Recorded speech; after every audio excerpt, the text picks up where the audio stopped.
Vaheguru Ji ka Khalsa, Vaheguru Ji ki Fateh. On behalf of Mata Tripta Gurukar, Plymouth, Michigan, and Albergas, USA, I extend a warm welcome to all of you in the 7th meet of the Sikh Women Book Club. It is heartening to see that our book club, is on a collective journey to build and experience a culture of reading, ponderance, contemplation, and articulation. And several presenters have expressed to me that they're finding this journey of engaging meaningfully with texts as a contributor to their self-actualization. Waheguru ਇੰਜ ਹੀ ਸਾਡੀਆਂ ਸ਼ੁਭ ਇੱਛਾਵਾਂ ਤੇ ਸ਼ੁਭ ਰੁਝੇਵਿਆਂ ਨੂੰ ਭਾਗ ਲਗਾਉਂਦੇ ਰਹਿਣ.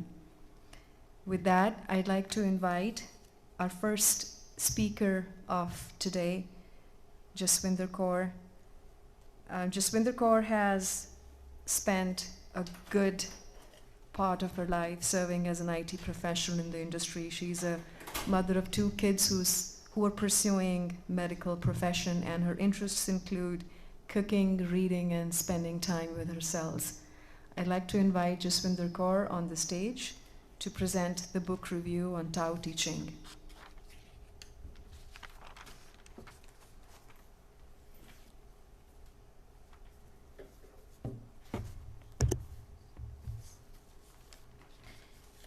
First of all, I would like to thank you to all of you to give me this opportunity to come here and speak about the book Tao Te Ching. This is my first time doing this, so I will learn from here and maybe perhaps improve the next time. So thank you very much. Sat Sri Akal to all of you. Today I am going to speak about Tao Te Ching, a primary Taoist writing by Chinese philosopher Lao Tzu. Written around 500 BC, the Tao Te Ching is one of the most frequently translated and most cherished works in the world. The book offers an iconoclastic spiritual philosophy based on an underlying unity of the universe.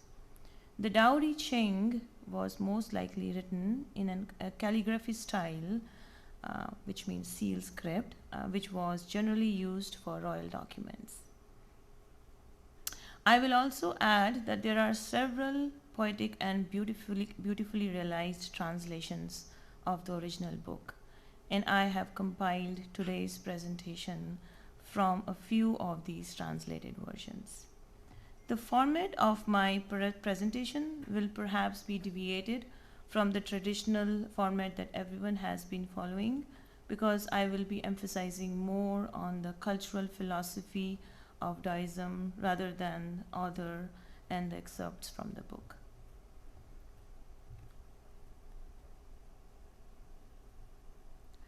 Tao Te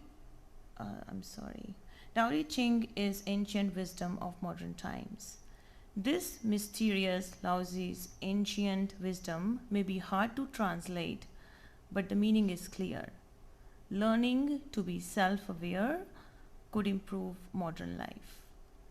Lao Tzu, the reputed author of Tao Te Ching, was the founder of philosophical Taoism and a deity in religious Taoism and traditional Chinese religions. About life of the author, a brief description about him. Amongst historians, there is uncertainty over the historical facts about Lao Tzu's life. Some even doubt whether he existed. But the most prominent sources suggest he was born with the birth name of Li in the 5th or 6th century BC. Lao Tzu was a name which means old venerable master. It can be analyzed in different ways, because both Lao Tzu and Lao Tzu have been used. That's the reason you will hear me sometimes addressing him as Lao Tzu and sometimes as Lao Tzu. The strongest historical sources suggest He worked as a scholar and served as the keeper of the archives of the royal court.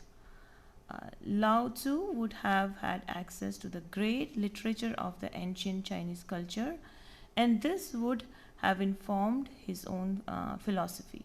However, Lao Tzu went beyond synthesis of past ideas and created a new strain of philosophy, which expressed mystical sentiments in thought provoking paradox and analogies. The Tao Te Ching, or The Way and Its Power, is a collection of poetry and sayings that guides Taoists throughout thoughts and actions. The content of the Tao Te Ching is not easy to grasp because of its minimized language. The poetic form of expression has been open for a wide variety of interpretations. The famed Tao Te Ching is essentially the core of Taoist philosophy and a bridge to the truth as well as practical guidelines for natural and harmonious living. That is the key. An important theme underlying much of the Tao Te Ching is that the Tao, which means the way, is a path that preserves cooperation and harmony between opposing but mutually complementary principles of the universe. As the universe progresses, its natural cycle, each interplay with each of them and may be replaced by the other, and their continual interplay may produce the natural cycle of change in the universe. The three pillars behind Taoism philosophy are kindness. By being compassionate towards yourself, you reconcile all beings in the world. Simplicity. By being simple in actions and in thoughts, you return to the source of being. Patience. Through patience with both friends and enemies, you accord with the way things are.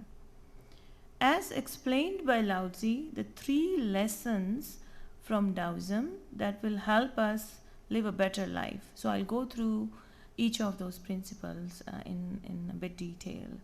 The first one, give yourself up to whatever the moment brings and accepts it fully. We should not hold anything back and surrender ourselves to the moment. We know the difference between what's in his control and what is not in his control. Death is the final outcome, so the master does not fear it. Instead, he surrenders to it and prepares himself for it because he knows it may arrive at any time. He doesn't hold on to anything because he knows nothing will last forever. The master does what he can do to his best today and goes to sleep, holding nothing back. He knows that he may not wake up tomorrow, and if he does, he rejoices and owns the only thing he can truly own, which is the present moment. As a moment passes by, he lets it go and comes back to the new moment of life that life has offered him. What matters most to him is how easily he can give himself up to whatever the moment brings while letting go of whatever he is too tight to. This old wisdom applies today as much as it was true in the past or it will be in the future. The more you resist to what is, the more you suffer.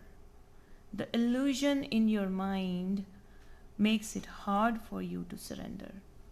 True wisdom is being ready to give up anything you may be holding on and accepting the present as it is.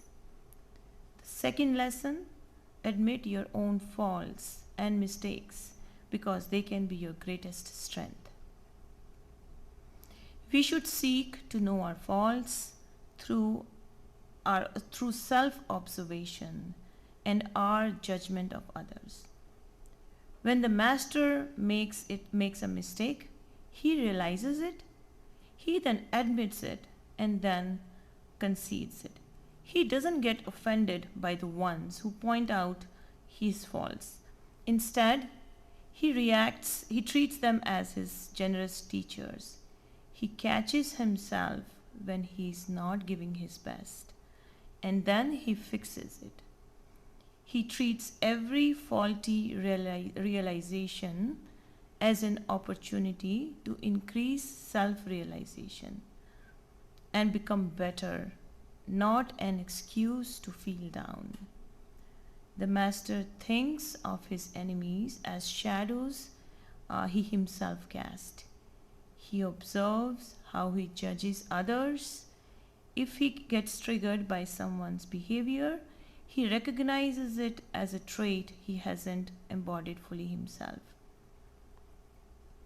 If he had embodied it, he may observe it, but he won't get annoyed by it. So he reminds himself of his own faults and corrects them when he sees it in others. Accepting your own fault is one of the toughest things to do because it hurts your ego. But remember, what hurts your ego may be good for your soul. Whether it is thorough self-observation or through observing others' fault, find your own shortcomings to raise your consciousness and improve yourself. The third lesson, embody the virtue of competing with the spirit of play to be in harmony with the two. The purpose of a competition is to playfully create and improve.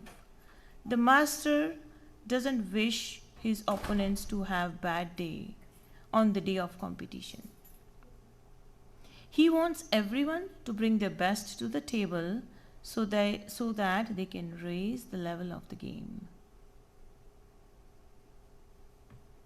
Have a good match and bring out the spirit of play. He sees competition not as an ego driven but as an opportunity to play and improve his skills. At the end of the competition, he wants everyone to leave better than before, regardless of the outcome. The master does what's best for the communal good and listens to the will of his community.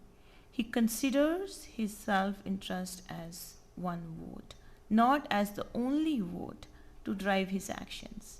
He doesn't want to be at the top of power, fame, or wealth.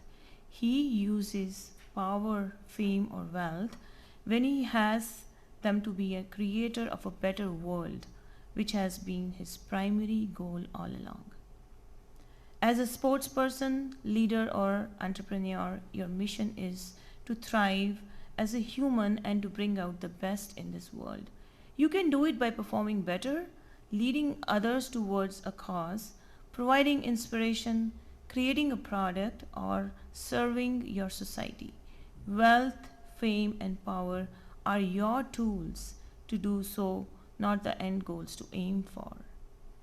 To wrap up, all I can say about Lao Tzu and his style of writing is that all he left us in his book, the classic manual on the art of living, written in style of gem-like lucidity, radiant with humor and grace and large-heartedness and deep wisdom, one of the wonders of this world. Thank you, and that's all I have for today.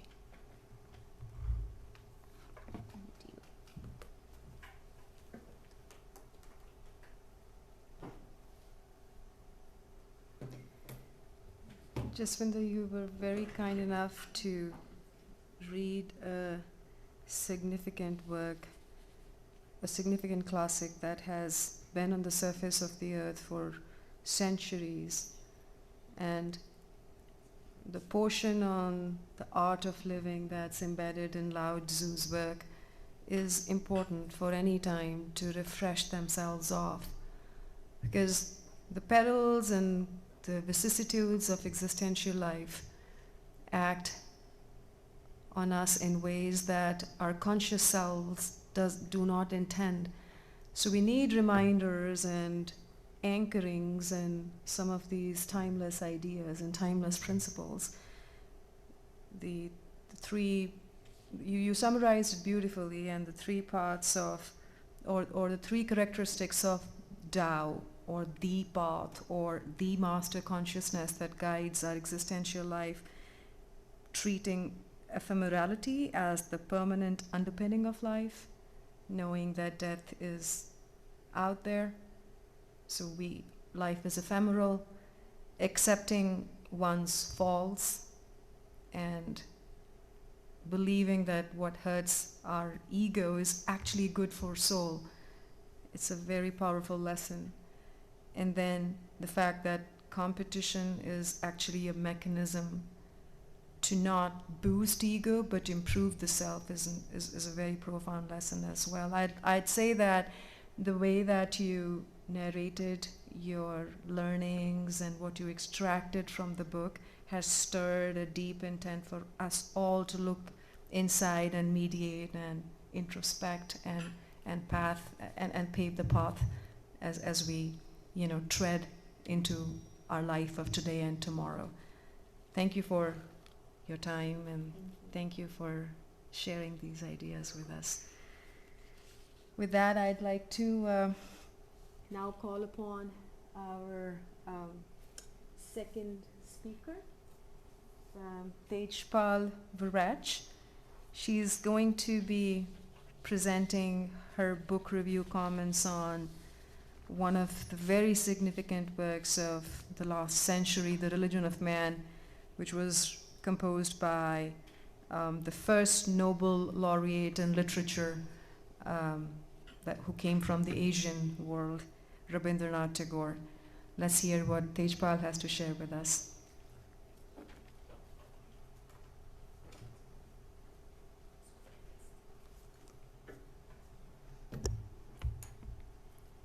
Vaheguru Ji da Khalsa, Vaheguru Ji di Fateh. Like Harjot Penji said, I'm going to present A Religion of Man, a book by Rabindranath Tagore. Religion of Man is a collection of lectures by Tagore, edited by him and drawn largely from Hibbert Lectures, given at Oxford in 1930. So first, I'd like to say a few words about the author. Rabindranath Tagore is India's most celebrated poet. He was also a novelist, playwright, musician, visual artist, painter, philosopher, and also author of several volumes of short stories. Although he was prolific in practically every literary genre, he achieved his greatest renown as a lyric poet. In 1913, he received Nobel Prize for Literature, as we all know, and he was the first non-European to be awarded this prize.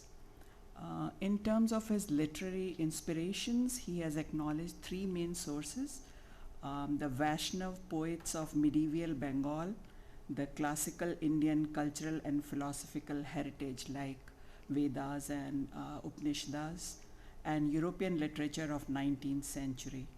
He was also influenced by the principles of Brahmo Samaj, a monotheistic reformist movement of Hindu religion, around a century before he was born. Woven through all these influences, there is an acutely modern sensibility that flows through his writing. His writing was always in touch with social and political currents of his time.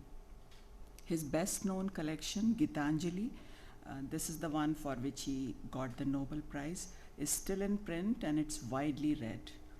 Besides Gitanjali, his other famous collections are Manasi and Sonar Tari. And his notable works as novels include Gora, Ghore Baire, Kabuliwala, Chokher Bali, and Chaturanga. He is the author of National Anthem of India as well as that of Bangladesh. Tagore translated most of his work in English, and it was appreciated as much in West as in his homeland. In addition to his writings, he is remembered for his contributions to religion and politics, which is the subject of these lectures. So in my summary of his book, I'm going to quote him a lot because I would like you guys to hear his style of beautiful style of writing rather than listening to my translation of it. Um, so, The Religion of Man is the culmination of journey of Rabindranath Tagore in his quest for the real meaning of human life and man's relationship with the divine. He acknowledges that this writing is not a philosophical work. He says that it has been growing in him as a religious experience, not merely as philosophical subject. A very large portion of my writings, beginning from the earliest products of immature youth down to the present time, carry an almost continuous trace of history of its growth. In the present volume, I offer evidence of my own personal life brought into a definite focus. So, this religious awareness of Tagore runs like a golden thread through this book, in light of which Tagore discusses the idea of humanity of God and divinity of man. The message he delivers is that the various religions of humankind are evolving expressions of one religion of humanity, an eternal essence that lies within and beyond humanity's historical religions. The book starts with lyrical accounts of cosmic and biological evolution before human emergence on Earth. According to the author, the spirit of life introduced more and more complex interrelated forms of life on Earth, but evolution found its full meaning with creation of a man. Different forms of life progressed with evolution, but they were limited in their existence because their progress was physical. It was bound to a physical plane. But when man appeared, an element of life, the human mind, was introduced, which made this evolutionary progress to become unlimited. It allowed for great freedom of imagination and expression. It enabled the man to realize the freedom of the infinite. Describing the power of human mind and its ways, Tagore says, essentially qualitative, like life itself, mind does not occupy space. For that very reason, it has no bounds in its mastery of space. Also, like life, mind has its meaning in freedom, which it missed in its earliest dealing with life's children. The consciousness of human mind makes the man realize that there is something that transcends his physical body. He finds his own larger and truer self in his wide human relationship. In this ideal of unity, he realizes the eternal in his life and boundless in his love. Unity becomes not a mere subjective idea, but an energizing truth. Whatever name may be given to it, whatever form it symbolizes, the consciousness of this unity is spiritual. And our effort to be true to it is our religion. According to Tagore, man has a feeling that he is truly represented in something which exceeds himself. Man is aware that he is not imperfect, but he is incomplete. He knows that there is something in him which he is yet to realize. Man has this inner faculty that makes him aware of his relationship with the supreme self of man, the universe of personality. This faculty arouses a realization of perfection in man. It inspires love for this ideal and it urges man more and more to realize it. Man's expression of this faculty is what Tagore called his religion. Again, in his words, this faculty inspires those creations of his that reveal the divinity in him, which is his humanity. In varied manifestations of truth, goodness and beauty, in the freedom of activity which is not for his use but for his ultimate expression. The individual in man must exist for man the great and must express him in disinterested works in science and philosophy, literature and arts, service and worship. This is his religion, which is working in the heart of all religions in various names and forms. Now, Tagore uses this phrase, man the great. So, man the great who finds his realization in the individual man is divine. That is what Tagore calls divine. We may call it God, but it's not God of the cosmic force. It is God of human personality. In Tagore's view, truth is the perfect comprehension of this universal mind of man, a concept that lies at the heart of religion. He is convinced of human unity. He compares the innumerable individuals who compose the history of mankind to like cells in our body. From the point of view of a cell or a point of view of a human individual, each may appear separate, but from a wider perspective in time and space, they are all united. He also mentions that this spirit of human unity is something that lies in a man without his direct knowledge. And he says that to many of us, this concept of humanity seems like an abstraction. And it appears so because it's difficult to see, because we are part of this abstraction, we are part of this humanity, we are one with it. That's why it's difficult for us to see. But still, this feeling of unity inspires us to do things that are expression of this universal spirit. This feeling of unity drives our assimilation, the assimilation of the unit, into the infinite to make creation possible. Again, in his words, relationship is the fundamental truth of this world of appearance. Individual units in this universe are in a comradeship of creative coordination with the entire physical universe. Creation has been made possible through the continual self-surrender of the unit to the universe. And the spiritual universe of man is also ever claiming self-renunciation from the individual unit. This spiritual process is not easy as the physical one in physical world, for the intelligence and will of the units, which is us humans, have to be tempered to those of the universal spirit. He also says that in a verse in Upanishad, it is said that this world, which is all movement, is pervaded by one supreme unity, and therefore true enjoyment can never be had through the satisfaction of greed, but only through the surrender of our individual self to the universal self. The Isha, which is Lord of our Upanishad, the super soul, which permeates all moving things, is the God of this human universe, whose mind we share in all our true knowledge, love, and service, and whom to reveal in ourselves through renunciation of self is the highest end of life. Tagore regards true religion as continuous growth towards greater humanness and universality in outlook, and discovers this growth in ever expanding intellectual and spiritual awareness of man throughout history.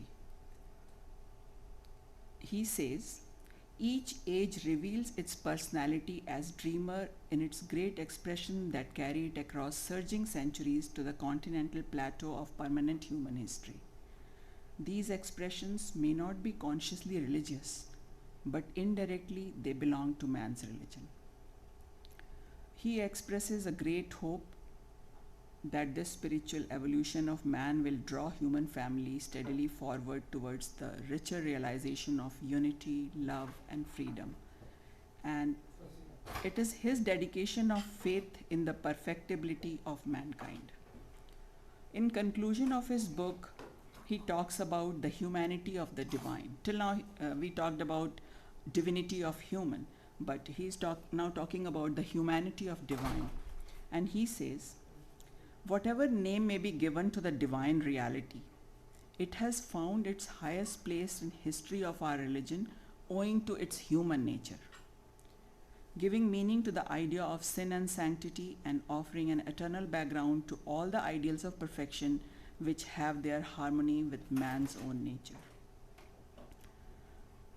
So I would say the central message of the author is that religion is not so much as where we go to worship, what rituals we perform, but it is what we dream, what we create, how we act, which is our humanity.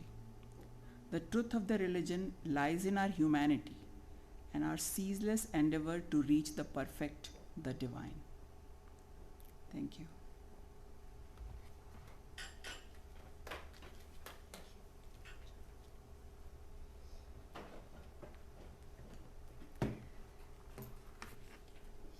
Tejpal's talk on the religion of man and other profound works that came in the 19th century, one of the profound works that came in the 19th century that flew from the pen of Rabindranath Tagore. Tagore gave a very, very unique definition and perception of religion. And he noted that there is a relationship or almost a convertibility between the divinity of humanity and humanity of God, and that there is the human consciousness, it is enabled by realizing that there is an eternal connection between the modern ways of or domains of life. By domains of life, I mean science, philosophy, literature, and the arts, that there is a underlying cohesion and unity between them. So these domains are inherently cohesive and they're tied to each other and they're not random silos. And that man is the epitome of evolutionary progress that the biological life has made. And the fact that as we see unity between these domains, the way we experience our life and the way we thereby grow our human consciousness, this effort to see this unity, this effort to experience this unity, and the effort to live this unity is religion. In defining religion in a very unique way and in a very specific way, in a very special way, born under the influences that Tejpal was mentioning in terms of Vaishnavism and European literature and the other works that he read. Seeing religion as not something that life is, that's away from life, that life is seeking, but it's not really coming to life, is something that he actually did not believe in. And his philosophy of what religion was, it was a very unique one, and Tejpal's talk shined light on what Tagore treated religion as and considered religion as. Thank you for the reading, and thank you for drawing insights from so many different avenues and investing your own intellect in this in a very unique way. We appreciate that, Tejpal. Our next speaker for today is going to be Jaswin Sidhu. Jaswin left India when she was a teenager, and when she left India, she used to read a lot of literature, works in literature, and she is very happy to be a part of this book club because it helps her revive some of her original self that she felt probably got left a little behind. So here we are. We're going to hear her talk on Conference of Birds, a masterpiece work that was written by Fariduddin Attar. Jaswin.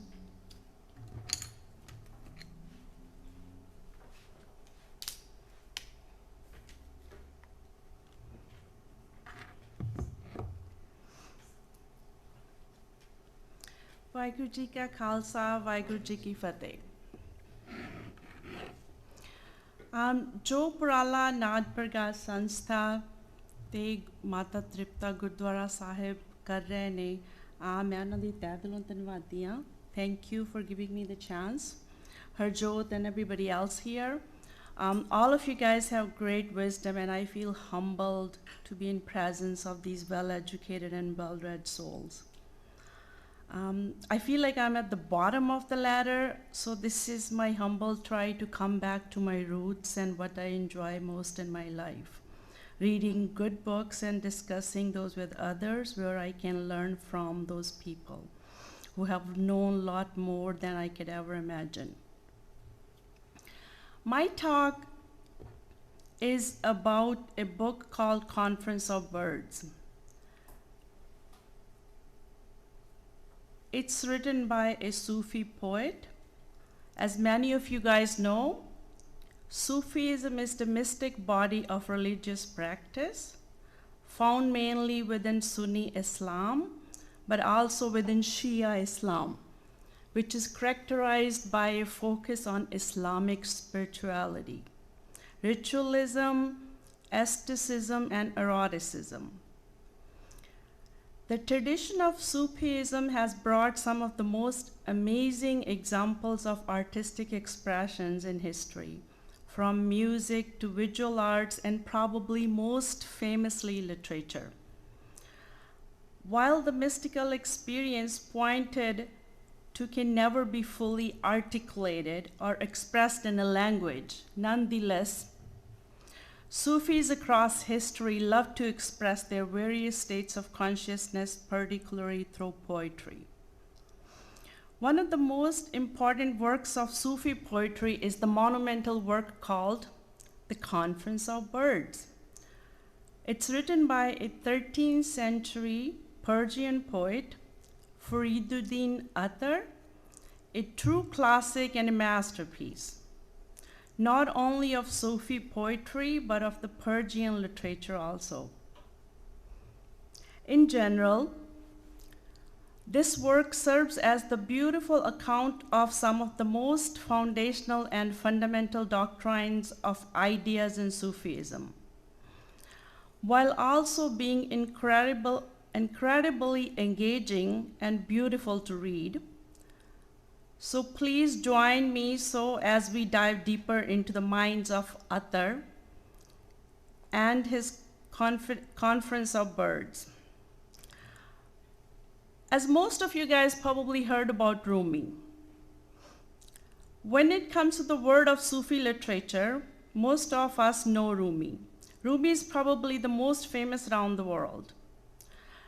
Translation of his work can be found in many literatures, many languages, but to those familiar with the Persian literature and poetry, Attar is not too far behind him. His works has been translated in various times. Indeed, the great Rumi saw Attar as one of his main inspiration. And Attar himself has been upheld as one of the all-time greats in Persian poetry. There's a lot to be said about Conference of Birds in different languages of the world, but there isn't much known about Attar himself. We know very little about him. He doesn't really talk about himself in his works, except he was from the city of Nishapur in today's, I think, northeastern Iran, and he spent most of his life in that city. It appears he began in his life sometimes in the 12th century and lived in the first decade of the 13th century. Rumi, who was his younger contemporary, held him in great esteem. Attar's name was Abu Hamid bin Abu Bakr Ibrahim. Hope I'm not butchering it. And he was given a name Fariduddin, but his pen name and a name he is known to most people is Attar, as in Attar of Nishapur. Attar or Ittar means fragrant essential oil, typically made from rose petals without any alcohol involved in it. So he's really pure Attar. Attar was probably, this is what I got from Wikipedia. Attar was probably the son of a prosperous chemist, receiving an excellent education in various fields. While his works say little about his own life, they tell us that he practiced the profession of pharmacy and personally attended to a very large number of customers. The people who helped in the pharmacy used to confide their troubles in Attar, and this affected him deeply. Eventually, he abandoned his pharmacy store and traveled widely to Baghdad, Basra, Kufa, Makkah, Medina, Turkestan, and India, meeting with Sufi sheikhs, shires, and returned promoting Sufi ideas. Attar was a Sunni Muslim who most of his works are about Sufism. Attar was a Sufi poet and he became incredibly important for the continuing development of Sufism, as so many later personalities and Sufi writers was inspired by him. He expressed and explored practical and philosophical aspects of Sufism through colorful stories and his beautiful poetry in Persian language. Excuse me. There is a famous story about Rumi meeting him. Rumi supposedly met Attar in real life. When Rumi was a young boy, escaping Mongol invasion which was led by Genghis Khan, he passed Nishapur with his father and met Attar, which had a profound impact on Rumi's life. Just like his birth, there's a little known about death of Attar and kind of somewhat a mystery also. The most popular account is that he died somewhere in 2029 as a result of Mongols' invasion of Nishapur. His works, he has mostly essentially 7 works that are attributed to Attar by modern scholars. One is a prose called the Takdirat ul Awliya, and I'm sure I'm butchering the name again, means memorials of the saints, which is in a series of hagiographical accounts of the earliest Sufi saints. Rest of his works are all in poetry. So enough about Attar. So what is this poem is all about? Let's explore it together. Conference of Words. One of the most famous of his works is a long poem, goes with original title, Mantiq Utair, meaning conference or speech of words. Original title is in Arabic, but the poem is written in Persian. It's written in a specific poetic form known as Mathanavi, which is essentially rhyming couplets. Same method was also adopted by Rumi in later time in history. It's a poem about Sufism. The whole thing is a metaphorical account of the different stages of the spiritual path or growth according to Sufi doctrines, starting with the turning away from desires of self and going through various stages of life, eventually reaching stage of union in the divine itself through annihilating this ego or self until nothing remains to one's consciousness but God's very being. In this poem, the birds of the world gather together to decide who is to be their sovereign, as they have none. The Hopi, the wisest of them all bird, suggests that they should find the legendary Simorg. The Hopi leads the birds through, each of whom represents a human fault which prevents humankind from attaining enlightenment and enrichment. The Hopi tells the birds that they have to cross 7 valleys in order to reach the abode of Simorg. These valleys are as follows. Number 1 is Valley of Quest, where the traveler begins by casting aside all dogma, belief, and unbelief. Second of the valleys is Valley of Love, where reason is abandoned for the sake of love. Number 3 is Valley of Knowledge, where worldly knowledge becomes utterly useless. Fourth is Valley of Detachment, where all desire and attachments in the world are given up. Here, what is assumed to be reality just vanishes like a thin air.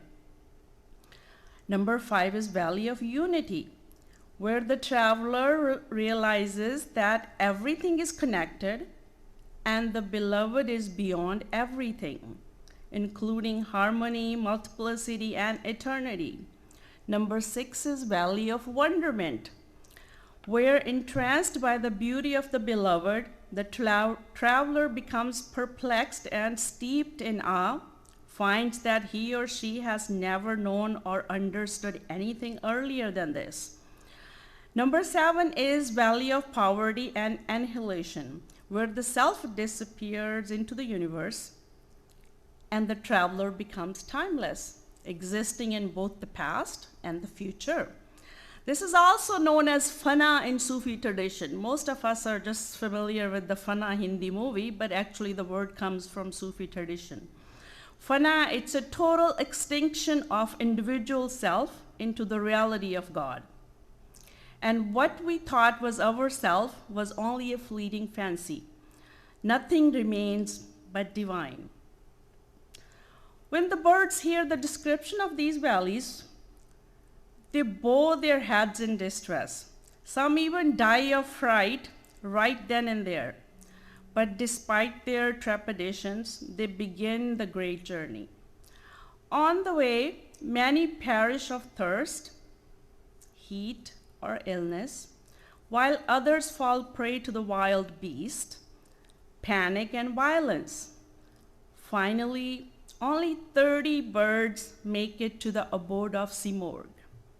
In the end, the birds learn that there is nobody there, they're only looking at themselves.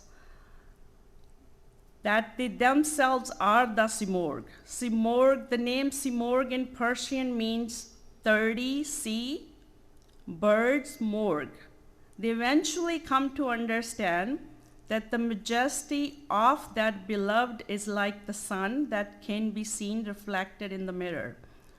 Yet, whoever looks into that mirror will also behold his or her own image. If Simorg unveils its face to you, you will find that all the birds, be they 30 or 40 or more, are but the shadows cast by that unveiling. What shadow is ever separated from its maker? Do you see? The shadow and its maker are one and the same. So get our surfaces and delve into mystery. Those are few of the lines from that book. Now, poetry is always a special case, and it is so dependent on the original language, as there is rhyme and melody that only works in that language. So no translation can make us experience the poem in the full extent unless we read it in the original form. As it's often said, translation is that person's interpretation of that work. But for this book, translation tend to recapture some of the poetic nature of original poem that made it rhyme so beautifully. Author's masterful use of the symbolism is the key. It's a driving component of this poem. His handling of the symbolism and allusions can be seen reflected in these lines. He says, "It was in China, late one moonless night, the Simorg first appeared to mortal sight." Besides the symbolic use of Simorg, the allusion to China is also very significant. China as used here is not the geographical China, but the symbol of mystic experience, that there are many more examples of such subtle symbols and allusions throughout this book. Within the larger context of the story of the journey of the birds, author masterfully tells the readers many short, sweet stories and captivating poetic details. Just listen to some of his lines. "Heart's blood and bitter pain belong to love, and tales of problems no one can remove. Cupbearer, Fill the bowl with blood, not wine. And if you lack the heart's rich blood, take mine.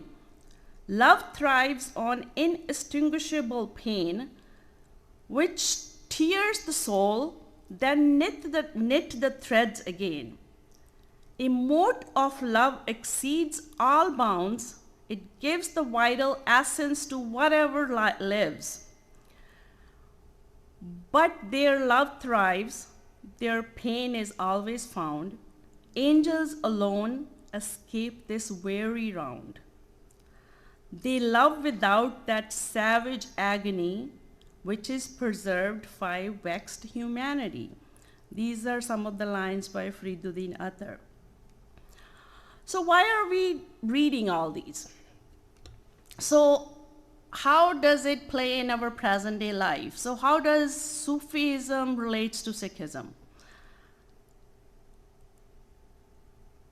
I feel like the relationship between Sufism and Sikhism dates back to the time of Guru Nanak Dev Ji, who led a modest life of profound spiritual devotion focused on building bridges of love, tolerance, coexistence, and harmony among people of diverse faiths and socioeconomic status.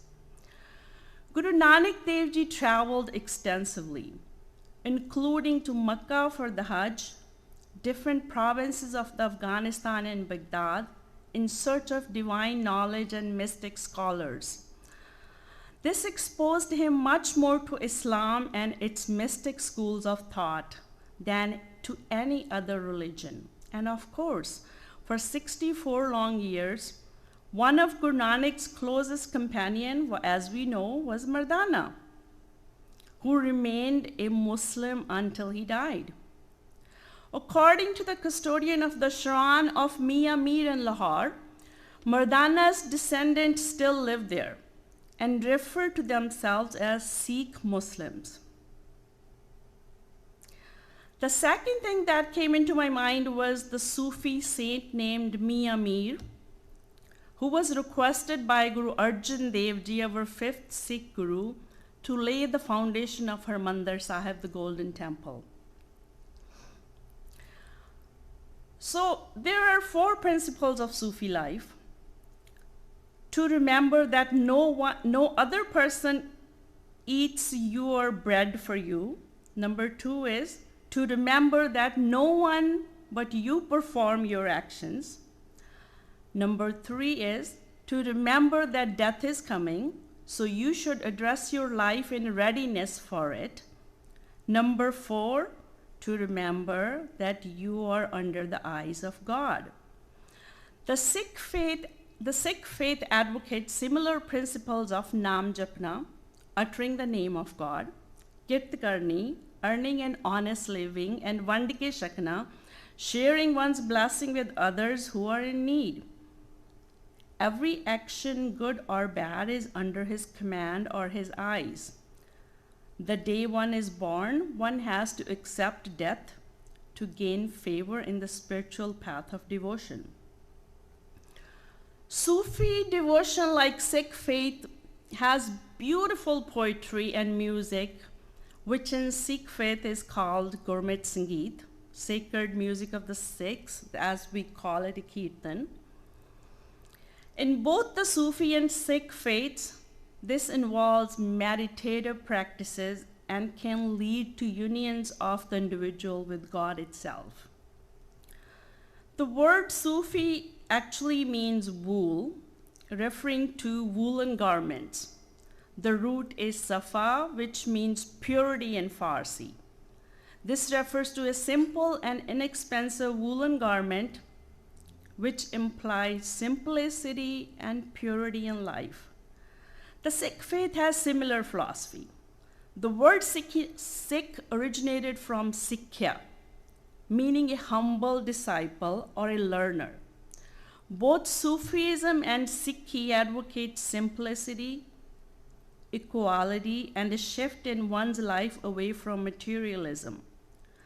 The origin of Islam, Christianity, Hinduism, Confucianism, Judaism and other faiths were established much earlier, before Guru Nanak Dev Ji. So Guru Nanak Dev Ji had the opportunity to analyze all faiths and distill the essence of a practical way of life and the Sikh Dharma that came into existence for us.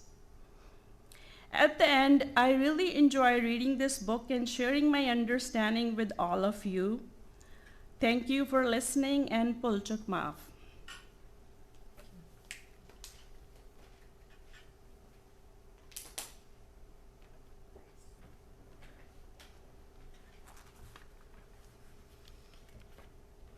Mysticism is a significant station in our journey through vertical time.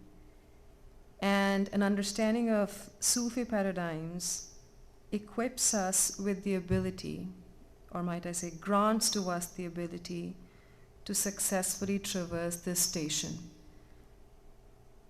The epitome work, Conference of Birds, Fariduddin Attar, which was beautifully illustrated and presented to us by Jaswant Sidhu, gives us that ability in a very meaningful way. Like the birds in this story, we may take flight together. We may be at different levels and stages of our consciousness. But the very act of coming together under the tutelage of a higher consciousness is meaningful in its own regard. And a journey must start for us to traverse to higher levels. If the journey doesn't start, we face stasis. And stasis means death. The journey has to be continuous. We saw as Jaswin was explaining, that several birds perished through their journey because at some point in time, they did not see the value in traversing through the journey, in progressing with the journey. And so the act of not progressing through the journey is the proverbial death. The journey, granted, will be different for all of us, but for those of us who prevail through our journey, through the different levels of human consciousness, through the different vertical stations, are bound to come to that realization, to that stage when we all look into the proverbial mirror, we see the Simorgh bird. And so this is a journey. Just as you were saying this, it occurs to me that the Sikh Women Book Club effort is one of these journeys that we are all on. And I also think that a lot of this may have dawned on Attar, perhaps as he was a pharmacist and he was very much affected by the talks of his patients. And a lot of these talks, it occurs to me, might have influenced his own conscious self, which led him to a journey of his own. I strongly encourage you all to pick up the books that were shared by all the presenters. And I'd like to come back and congratulate Jaswin for reading this book in a way that unfolds so many different layers of our individuality to our own selves. The 7 valleys that you talked about, we might be wondering as to in which valley are we in? Are we at perhaps in the valley of quest, or are we in the valley of knowledge, or perhaps we are in multiple valleys? So it too probes a desire to deeply introspect in ourselves this important work. Thank you for sharing this with us, Jaswin. The books today, the books we reviewed today in the 7th meet of the Sikh Women Book Club are very special, for they give multiple definitions and they present multiple perspectives on what is human consciousness, what is religiosity, what is ephemerality, what is permanence. A lot of profound themes were actually presented as the presenters were reviewing the books with us today. I encourage you all to pick up these books and experience them in your own unique ways. With that, I'd like to again thank the presenters and the audience today on behalf of Mata Tripta Gurukar and Nath Pragas USA.